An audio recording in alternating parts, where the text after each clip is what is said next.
அனைவருக்குமே வணக்கம். சற்று முன் கிடைத்திருக்கக்கூடிய ஒரு மிக மிக முக்கியமான செய்தி ஒன்று வெளியாகியுள்ளது. சற்று முன் ஸ்டாலினை டெல்லிக்கு தூக்கிய டெல்லி போலீஸ், தமிழகத்தில் பரபரப்பு, இது மாதிரி செய்திகள் வெளியாயிருக்கு. இப்போ சமீப காலத்துலேருந்தே திமுகவுக்கு ஒரு மிகப்பெரிய இடியாக தான் முதல்வர் ஸ்டாலினுடைய தலையில் ஒரு மிகப்பெரிய சம்பவங்களாகவே நடந்துட்டு இருக்கு. இந்த நிலையில் தான் முதல்வர் ஸ்டாலின் அவர்கள் இப்போ அதிரடியாக ஜனாதிபதி அவர்கள் போட்ட உத்தரவின் அடிப்படையில் இப்போ அதிரடியாக ஸ்டாலின் அவர்கள் பார்த்தீங்கன்னா டெல்லிக்கு தூக்கியதாக இன்று காலையிலேருந்தே பரபரப்பை ஏற்படுத்தியிருக்கு.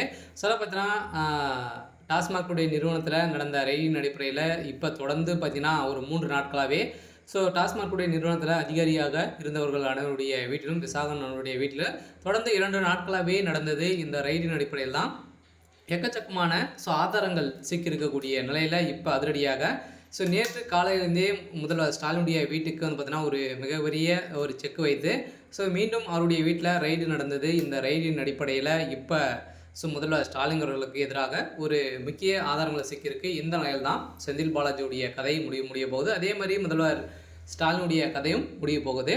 இதை பற்றி இந்த வீடியோவில் நம்ம முழுமையாக பார்க்கலாம். அதுக்கு முன்னாடி நம்ம சேனலுக்கு இப்போ தான் நீங்கள் முதல் முறையாக வந்திருக்கீங்க அப்படின்னா மறக்காமல் நம்மளுடைய சேனலை சப்ஸ்கிரைப் பண்ணி சப்போர்ட் பண்ணுங்கள். வாங்க வீடியோக்குள்ளே போகலாம். பார்த்தீங்கன்னா முதல்வர் ஸ்டாலின் அவர்களும் பார்த்தீங்கன்னா அதிரடியாக ஏற்கனவே மிகப்பெரிய பிரச்சனை திமுகவுடைய தலைமையகம் பார்த்தீங்கன்னா ஒரு மிகப்பெரிய பிரச்சனையில் மாட்டி தவிர்த்திருக்கக்கூடிய நிலையில் ஏற்கனவே ஆளுநர் RN ரவி அவர்களுக்கும் அவங்க திமுகவுக்கும் இடையே நிறைய பிரச்சனைகள், நிறைய 10 மசோதாவுக்கு மேலே பார்த்தீங்கன்னா கிடைப்பில் வைத்திருக்காரு அப்படின்ற மாதிரி ஆளுநர் மீதே பார்த்தீங்கன்னா புகார்கள் இருந்திருந்தது. இந்த புகாரின் அடிப்படையில் நிறைய பிரச்சனைகள் இவர் மீது கேஸ் ஃபைல் பண்ணி இப்போ திமுகவுக்கு எதிராக சாதகமாக வந்திருந்தது.